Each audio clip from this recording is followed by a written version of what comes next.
Hello guys, welcome back to the Beastie Room. Now we've got something a little different today. You would have remembered, well you regular guys, you would have remembered that when we started this build here, one of our plans was to have directly outside of the Beastie Room that we're in now. You remember we took up like a third of our garden building the Beastie Room, and then I wanted to use the next part of the garden for a pond. So we have been busy sorting out just that. Now we've already put the block work in and what have you around, which is going to be the circumference of the pond, and now it's time to actually dig it out and fill in the rockery and do bits and pieces like that. So I thought what we'd do is we run up a little video, and we've just covered really the clearing of the ground and what that's entailed and everything else. And yeah, so without further ado, let's go over and have a little look, see how the boys got on. Quite an epic dig, I've got to say. All right, I'll see you soon, guys.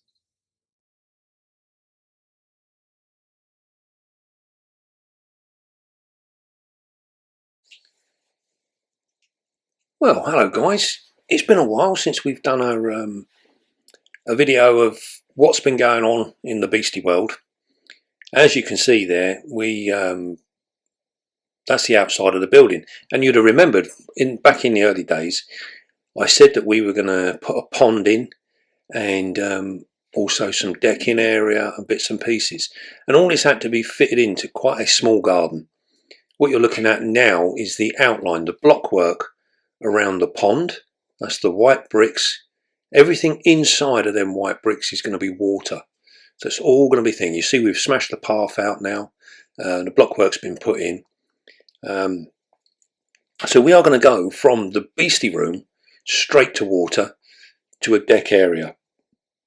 So when it comes out the other way, when we come out of our kitchen, we'll walk onto a deck, then it will be water cutting us off from the Beastie Room, and we're going to put a bridge in there so we can get over. So this is, you can see now, this is like the groundwork that we've put through. The sleepers on the back there, that is going to be a rockery in that right hand corner. And as you can see there, that is the size of the pond. So everything within them white bricks is going to be water. And all that you see out the back there, which is got all of our rubbish and crap and God knows what else, hundreds and hundreds of tanks, enclosures, exos, tarantula room. Oh, we've got all sorts there. Literally, custom aquarium, lots and lots of different tanks from different makes. That shed there, that is actually going to be our roach shed. So we've lined that now. That's completely lined out and completely insulated as well. So that's it. So now we are starting the dig of the pond, and you will see now that everywhere within them white bricks is going to become very, very apparent fairly quickly what is actually going to be pond area. Now this is a part of this project that I've been looking forward to so much.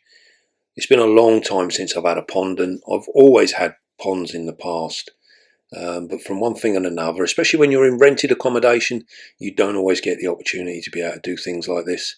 So since we bought this place, we decided early on, we spent the summer here without doing anything really much, just making plans, working out what we wanted to do. We really took our time, and then we started the build. And as you'll remember, it was just an open lawn, and yeah, we've since built a beastie shed, which you can see in the background there.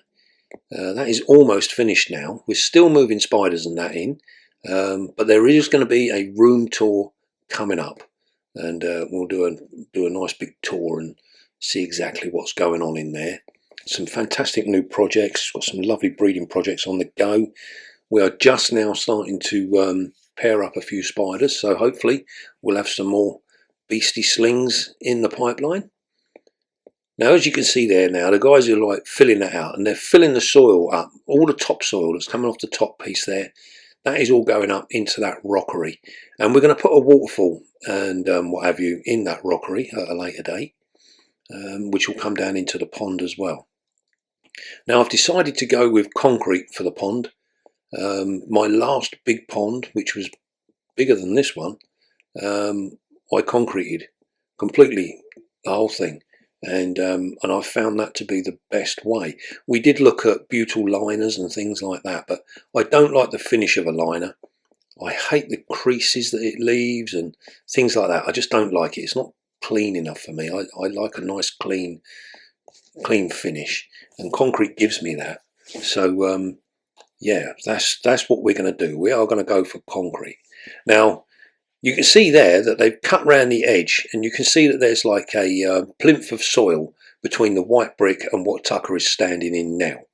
That is going to be cut out at a later date. That is going to be a ledge, so that we can plant our aquatic plants all the way around that back edge. It's a little bit difficult to try and envisage. I've got it all planned out in my head. I know exactly how it's going to look, but it's difficult to try and share that at this stage in the game because it's hard for you to visualize. But that plinth will come down, and we'll be looking at dropping that plinth probably down to the level that they're standing in now, and then the pond will drop down even further. Yeah, Tucker taking a bit of a break there. You know, this is hard slog, and you might sit and think, why on earth are you doing this by hand? Now, you regulars will know there is no access into my back garden apart from through the house. So we had no way of getting a digger in. There's no way of getting it round the back because there just is no access. So it all had to be done by hand, and that's an awful lot of soil, a lot of soil. So as you can see now, we've gone down a sort of layer now, and we're slowly chipping away at it. Takes a little bit of time, you know, and there was only the two guys on it today, so I think Tucker was a little optimistic. He was hoping to have this out in a day. I think it proved to be a little harder than we all thought it was going to be, and yeah, took 2 days in all. Now, as you can see there, he's just putting it all up in the rockery. So all the decent soil has gone up in the rockery, so we can use that for planting and what have you. And we've mounded it up. Now you'll see there's sleepers in the back there. They are used railway sleepers, so old railway sleepers, and we put them in the back, so they are going to become our retaining wall for our rockery. And that also runs around the back behind the shed as well, so that the soil is completely contained. The worst thing you can do is build that soil up against your fence or anything like that, because it will give way, it will rot, and then you'll end up with half your rockery in your next door neighbour's garden, which I'm sure they wouldn't be very pleased with. So we put sleepers in as a retaining wall, and they are going to hold that. Now the sleepers that you're looking at aren't finished, so we've still got work to do on them, and we're actually going to cap them off with brand new sleepers, and I'll explain that later on as we go through. But for the moment, the rustic ones are doing really well, and I was very lucky because my boss allowed me to take the ones that we had kicking around our yard at work. He said he no longer wanted them, so I snapped them up, and we've managed to save a few quid there, because reclaimed sleepers aren't cheap. So we put them in, and that's done us proud. That's done a really good job. Now obviously the difficult part of reclaimed sleepers is they're not all entirely square, and some are rotted out in different places, so you have to try and make the best of what you got. But these have worked out admirably for the job that we've got in hand. And we've got some plans for this pond later on, so they'll fit in really well with that. Now, as you can see there, right in the right hand corner of the picture, there's a manhole cover there. Now that manhole cover goes down around about 10 feet, believe it or not. So it's absolutely ideal. If we need to pump our pond out, get rid of the water, we can pump it straight into that manhole. We've built a little thing around it. That will actually be part of our decking. So we will have a removable lid in the decking, so that we can gain access to that manhole. and it's going to be a really integral part of the build. It's going to be a very useful part. Now, as you can see now, we're dropping down. We're going to go down another layer now, and at the moment everything's going really, really well. We're still on soil, which is nice. We was expecting to hit some kind of aggregate type ground here, but you'll see in a moment we actually came into clay, which was an absolute nightmare. Didn't really want clay.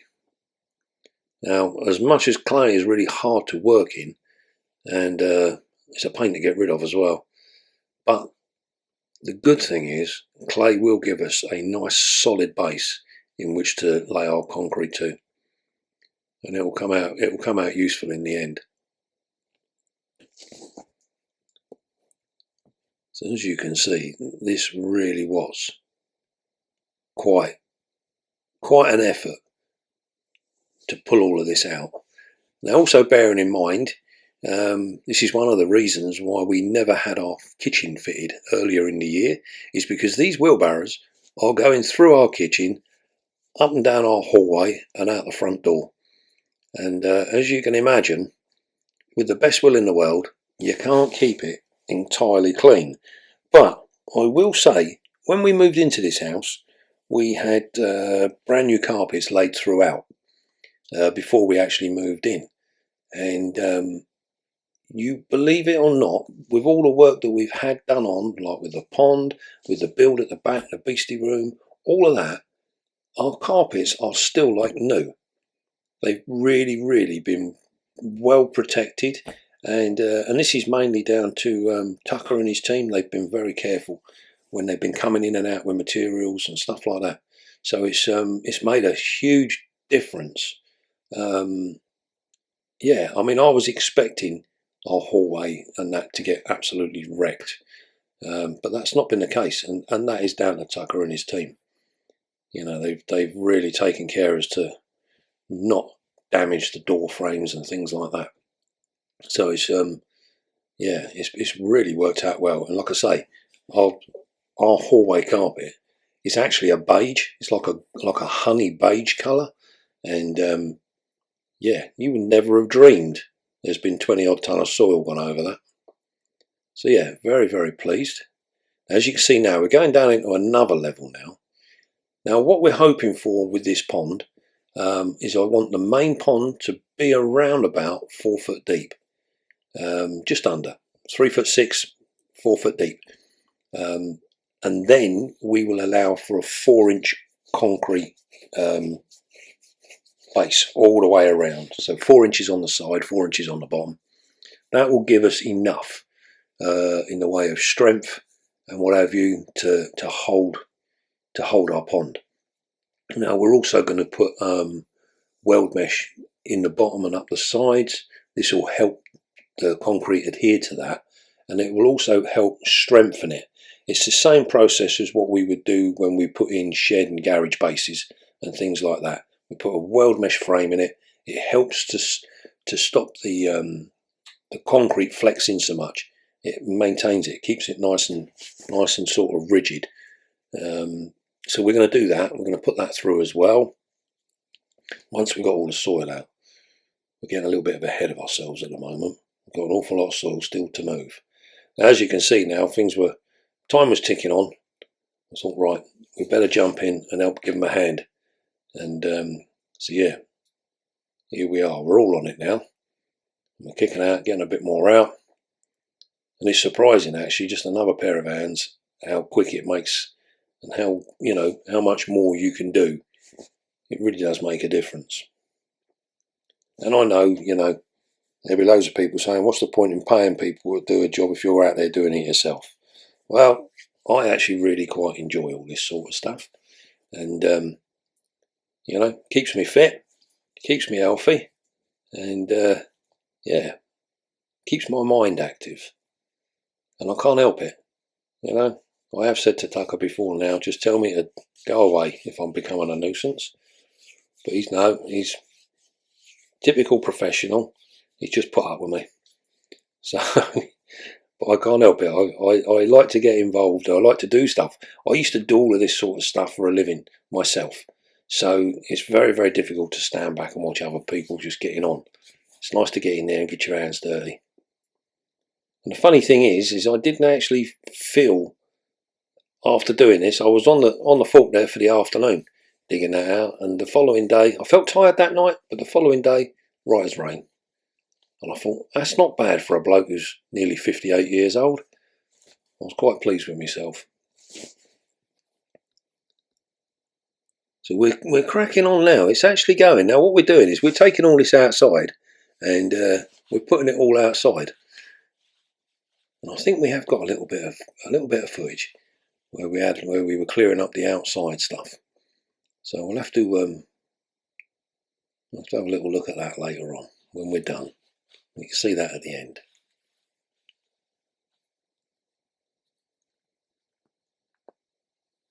So as you can see now, we're going down in levels again, and it's interesting. If you keep working at levels, it's much easier chipping away at an edge than it is trying to dig a hole. So it's going down slowly but surely. You can see the ledge that Tucker's standing on now. That is going to drop down about another foot, but we'll take that out at the very end. Once we've got our final depth, we can decide how deep we actually want our shelf to be. And like I said, that shelf is actually going to be a foot underwater, and it will enable us to plant the majority of our border plants. Our border wetland plants will go along that shelf. And then you'll also notice that what we've done here, we are not allowing for any kind of external filtration.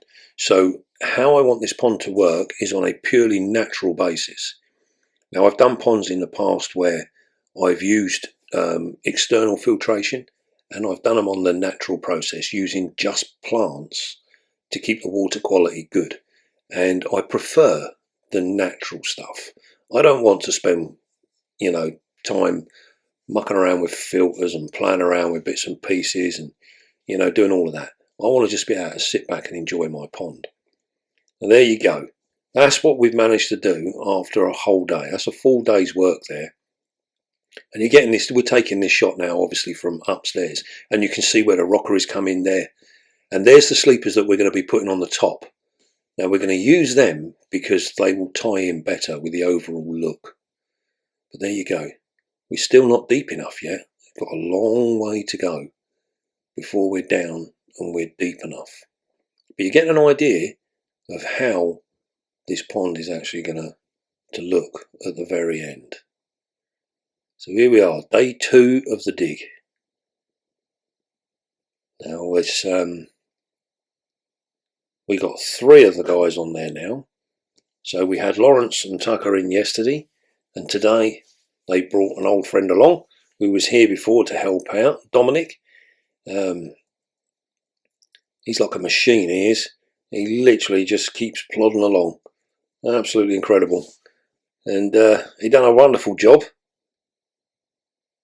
It's a job like this you certainly appreciate a little bit of muscle and yeah, some power in the job.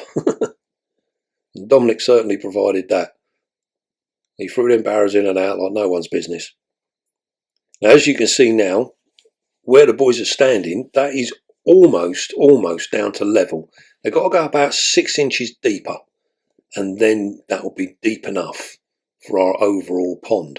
Now because we're running a natural pond, we're looking at a volume of water, and then over time with a natural pond it takes a little bit longer to mature and to actually settle down.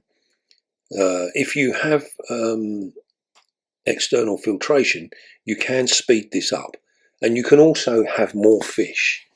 So we're not looking at having a huge amount of fish. In this whole pond we'll probably only have 20-25 fish, something like that. Not that many fish really, because what you got to remember is when you're feeding your fish, you're putting a lot of food in, your fish produce a lot of waste. That needs to be able to sort itself out, and so we will need our plants to get really established in which that they can actually sort out the nutrients and absorb the toxins and what have you that the fish produce. And by keeping your fish numbers down, it will help to keep the water quality good. Whereas if you go for an external filter, you can literally put 10 times more fish in a given area than you can with a natural pond. But I like the feel of a natural pond, so that's the way we're going to go. We're going to go natural.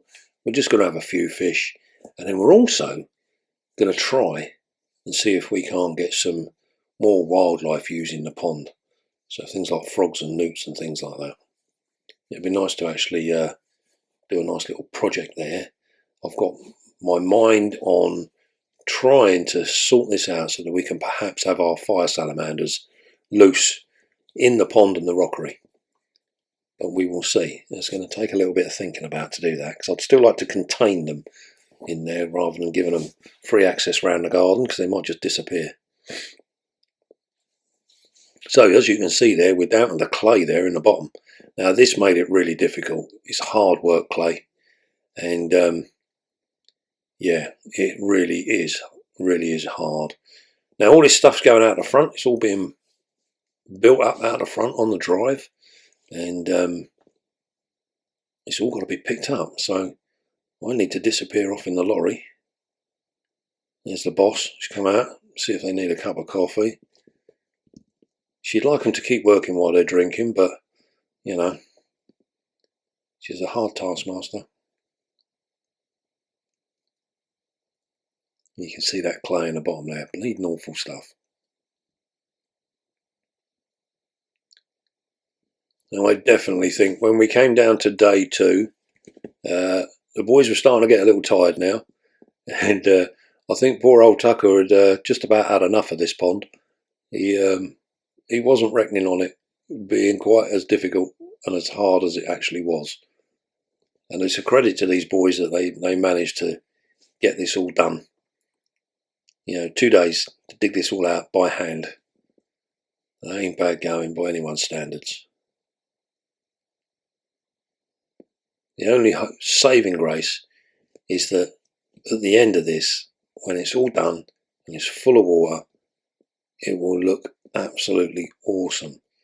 And I hope that, Tucker will be able to look back on it and think, yeah, do you know what? That was really worth it. That was a job well done. So don't forget, if you're around the Southampton, Bournemouth, on the south coast here, anywhere around this area, if you want any of this sort of work done, Tucker's details are at the beginning of the video and at the end. And yeah, give him a shout. He's turned his hand to most things, so yeah, anything outside, although his speciality is porcelain patios. So if you fancy something, rather flash, go for a porcelain patio. They are beautiful, and he does a wonderful job. Takes a lot of care in his work, and it shows in the end product. So highly recommended. If you want any outside work done, this is the guy to get in and do it.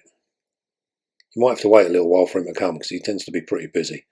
So we've been mucking around now with this job.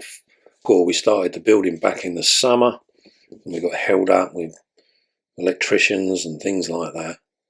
But yeah, it's difficult. You've got to try and work other jobs in between.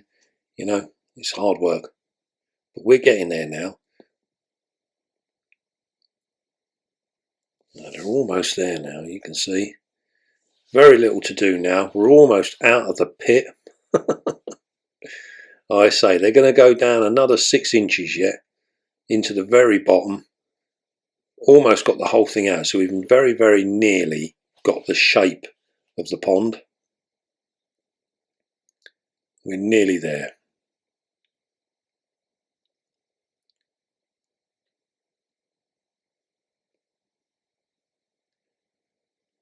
Poor old Tucker there, almost beat. Find a little bit more energy, keep going. It's time to come in. I've been and got the lorry, so we're all set and ready. Boys are having a coffee. Nearly there.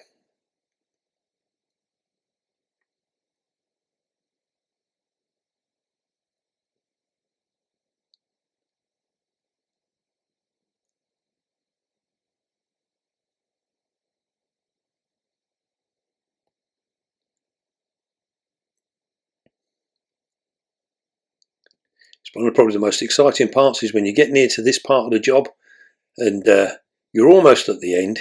You can breathe a little bit of a sigh of relief, and you also get to see, you know, how close you are.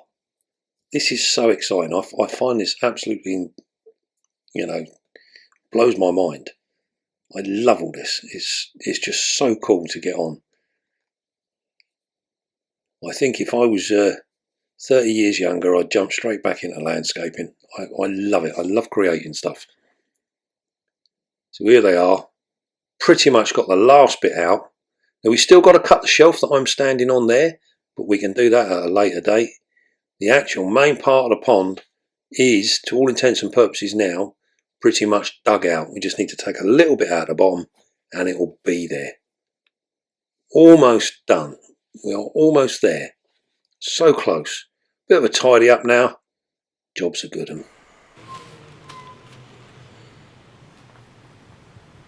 Well, now we've got all the soil out. It's now time to get rid of it. And here I come in my lorry. Now this is what I actually do for a living. Many of you ask, you know, do you work full time? This, that and the other. And yes, I do. And this is what I do. So this is our grab lorry, and we work the local area all around the south coast. TNL Transport. Now I've been with these guys now for 4+ years, coming on for 5 years I think now, and yeah, I'm very lucky. I've got really good bosses, and they've allowed me to not only take the day off to be able to do this, but also to borrow the lorry and come and pick up all the spoil. Now this is the first load of 2. So out of that pond that you've just watched getting dug out, we ended up with around about a lorry and a half. Now this lorry carries 16 tonnes, so we would estimate it to be around about 20 tonne of soil, I would have thought, has come out of that actual hole. Now that might seem a huge amount, a bit of an overestimation, but when you consider that in the building trade, when you're digging a hole like that, you can normally reckon on 3 times the amount of soil that the hole was that you actually dug. So if you're digging a metre square hole, you will end up with 3 metres of spoil at the end to get rid of. And this is because it fluffs up and what have you. And as we saw there, we were a little bit unlucky because we came into some clay. And clay is an absolute pain, very expensive to get rid of, and yeah, not the best stuff in the world. So yeah, we were rather hoping we were going to end up with soil and ballast. That's what we thought we were going to have. We wasn't expecting the clay. But there you go. It is what it is, and it, you know, needs must. We've got to get it done. So here we are. We're working up now. We're on 2 times speed here, just so you get to see a little bit of what we do. Now I've had a HGV license now for too many years now. So we've gone from driving Arctics and tippers, and now we're on grab lorries. And the HGV game isn't quite what it used to be. You know, we have a lot of stipulations now, a lot of rules and regulations as to what we can and can't do, and things like that. And we also get covered now with driving hours. Tipping rates are expensive. You know, everything nowadays has got a price to it, and this is all down to recycling, because we tend to recycle everything now. All the different companies that we tip at, all the different quarries and what have you, they all like to charge excess for all the different things, and one of them things being clay. So if you need a grab job in the South Coast area, give us a shout. There's the number on the lorry. And we are, sounds like an advertisement, but we are probably one of the cheapest companies in the south. And if we say we're going to turn up, we do turn up. Many of them don't. So we have a lot of regular customers that just use us, purely because of that, because of reliability. We are very reliable. So here we go.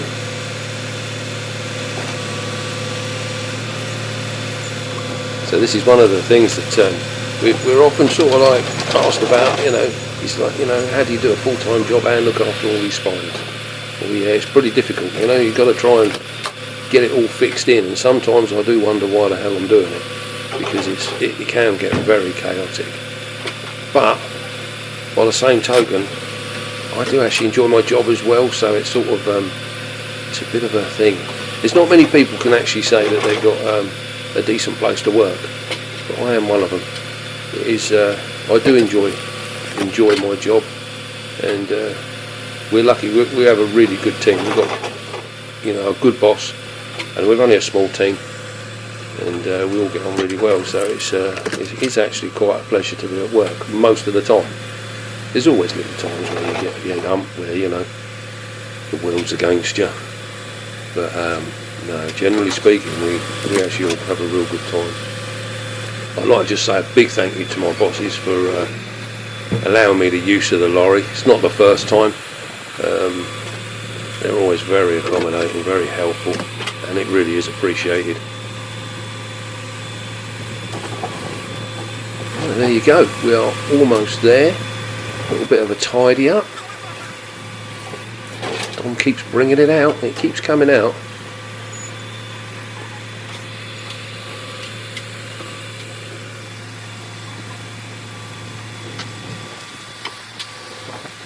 I couldn't understand why it took him so long to take it out.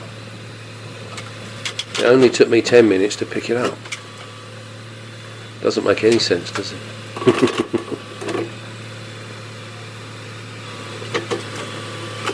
I must admit, having the ability to be able to do this ourselves has been absolutely incredible. It's certainly made, you know, it's one less thing to worry about. It's so much going on all the time, and this has made it an awful lot easier. Absolutely brilliant. Right, well, I hope you enjoyed this video, and you know, don't forget, if you need some grab work, give the number on the lorry a ring, and you never know, I might turn up on your doorstep. Right, cheerio guys, hope you enjoyed.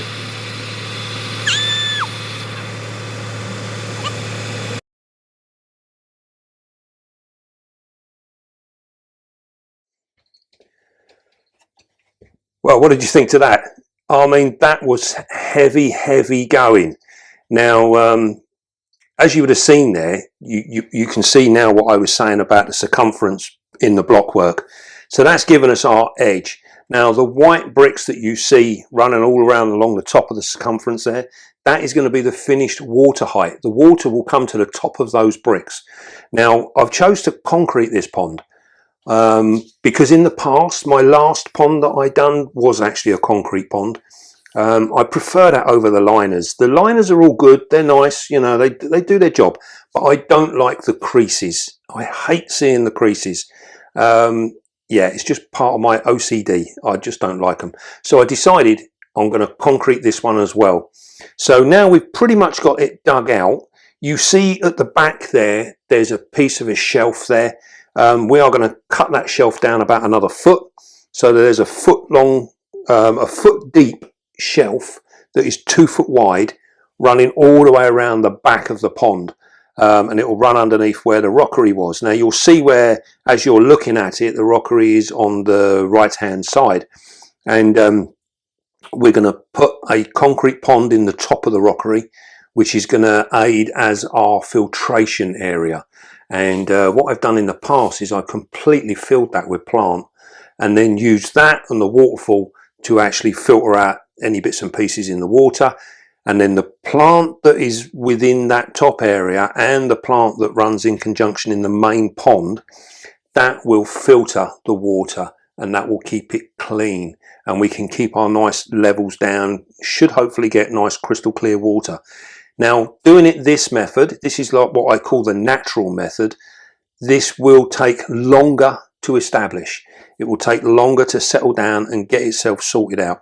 So it's going to take a little time, but in the long run, the actual finished thing, I think, is much nicer. I didn't want to go down the route of having it filtered, only because I'm lazy. I've had filtered ponds in the past and they require maintenance and bits and pieces. I don't want to be doing that anymore. I want to try and just sit back and enjoy a natural pond. Now, we're not going to have a lot of fish in it, only a few, maybe a dozen or more, maybe a few more, not many though. And we're going to keep the fish numbers down. So this will help with the waste. So there won't be so much waste in the water, which means that it won't need to be filtered so heavily. And our plant will be able to cope with the livestock that is in the pond. And it should, in theory, as it's happened in the past, it will build up its own ecosystem and it will settle down and work its own little magic. So that's the plan. I want it to be a bit more of a pond for wildlife, a little bit more in the way of newts, frogs, things like that, you know, bits and pieces in there. So we're not going to go heavy on the fish. We're only going to have a few fish. Yeah, and we do have an exciting project that I'm looking into, and I'm thinking along the lines of having our fire salamanders outside in the pond and on the rockery area. I need to do a bit of fine tuning and sort of like work it out how it's going to work, because it would mean that our fire salamanders would overwinter outside in the rockery. If I can secure it in a way where I can keep those salamanders in, then it's a viable project. It's all going to be about whether I can actually keep them in, really. So yeah, something that's in the pipeline, something that I would like to do. Now then, you would have saw there, and we also mentioned on the video there, that we've probably done around about 20 odd ton of soil out of there. It's quite a big pond. And we've still got a little bit more to come out. There's still about another 4 or 6 inches to come out of the base, and we've got to get rid of the shelf. So the boys are going to be back in to do that. And then hopefully within the next week or so, we are going to start, we'll concrete it all. And then that will be it. It will be sort of done. And then we can move on to the last phase of our outside build, which will be the decking area outside between the pond and the house. So lots of exciting things to do. I know it's not spider related, but I know a lot of you were asking, could we see how this all goes on? So hopefully this would have satisfied your needs, and we will do another one when we do all the concrete in, so you get to see what goes on there. Not everyone's seen a concrete pond being put in, so we can film that as well. And then obviously over time we'll just add it in little bits and pieces, and yeah, see what it's all like when it's all filled up and planted and everything else. Should be really, really nice. I'm so looking forward to this. Been a long time without a pond, and I do love a pond. I think every garden should have one. Right then, well, I hope you enjoyed that, and don't worry, next video we're straight back onto spiders again, and we're starting to pair some up. So next video probably will be a pairing video. We'll see, but lots and lots of stuff to come in the future. Right then, thank you again for watching. Don't forget, hit the like button. Please hit the like button. It does make a massive difference to the channel. We're still getting like 8,000 views. I can't work out why we ain't getting 8,000 likes. So please hit that like button. Don't cost you nothing, but it does us the world of good. Really does help us out. Right then, don't forget, be calm, be gentle, and love your spider. And I'll see you all soon, guys.